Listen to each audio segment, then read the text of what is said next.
Buen día. El día de hoy les voy a presentar una exposición detallada sobre la medición de presión.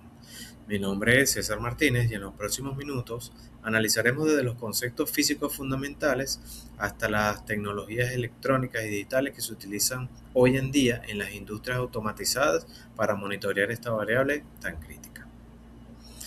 Conceptos fundamentales y unidades de medida. Para entender cómo se mide la presión, primero debemos recordar su definición física, que es la fuerza ejercida perpendicularmente sobre una unidad de superficie. En el entorno industrial es vital comprender que existen diferentes referencias.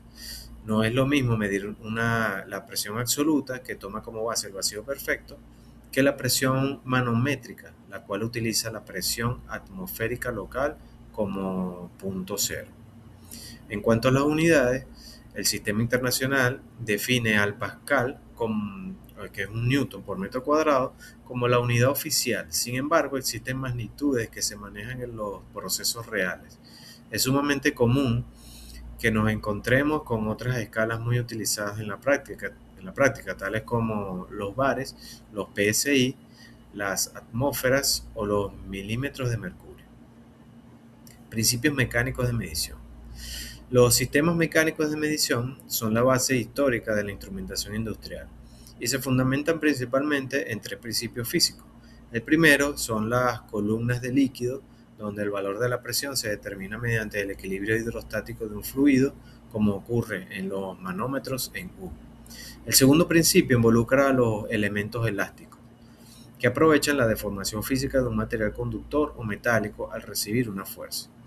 Por último, tenemos los transductores, que son los encargados de transformar esas respuestas o movimientos mecánicos directos en señales eléctricas que una computadora o un controlador industrial puede interpretar. Los medidores por columna de líquido. Profundizando en las columnas de líquido, su funcionamiento se rige estrictamente por la ecuación fundamental de la hidrostática, la cual nos indica que la presión es igual al producto de la densidad del fluido, la gravedad y la altura de la columna.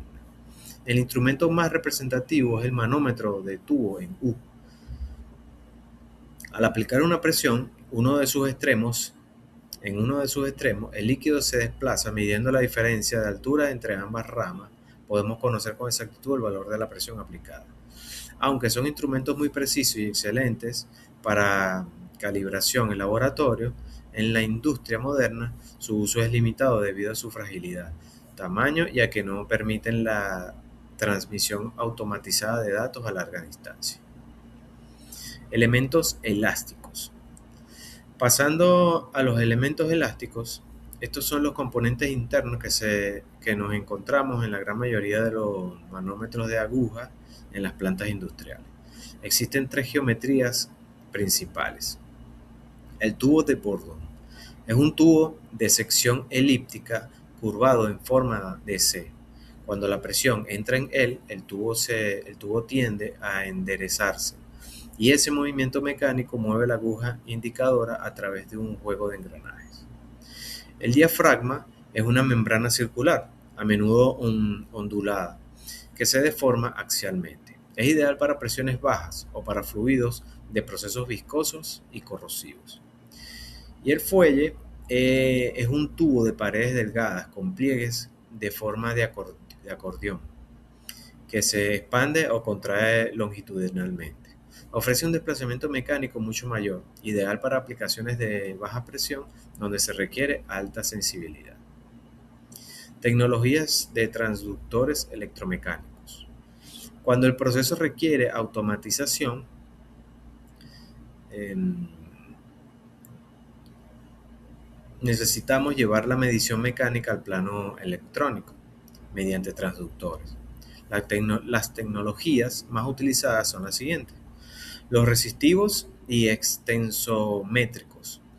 Utilizan galgas que varían su resistencia eléctrica al estirarse o comprimirse por la acción de la presión. Los piezoeléctricos emplean cristales que generan una pequeña carga eléctrica directamente proporcional al recibir un esfuerzo mecánico. Son excelentes para medir variaciones muy rápidas o dinámicas de presión.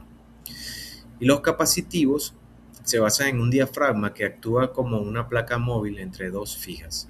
Al variar la distancia por la presión, cambia la capacitancia del circuito. Esta tecnología destaca por ser una de las más precisas, estables y resistentes a las variaciones térmicas del entorno. Transductores versus transmisores industriales. Para finalizar, es fundamental aclarar un error común en la terminología, la diferencia entre un transductor y un transmisor industrial.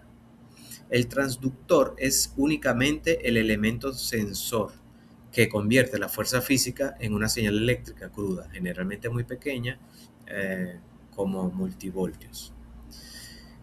Por el contrario, el transmisor es el equipo industrial completo.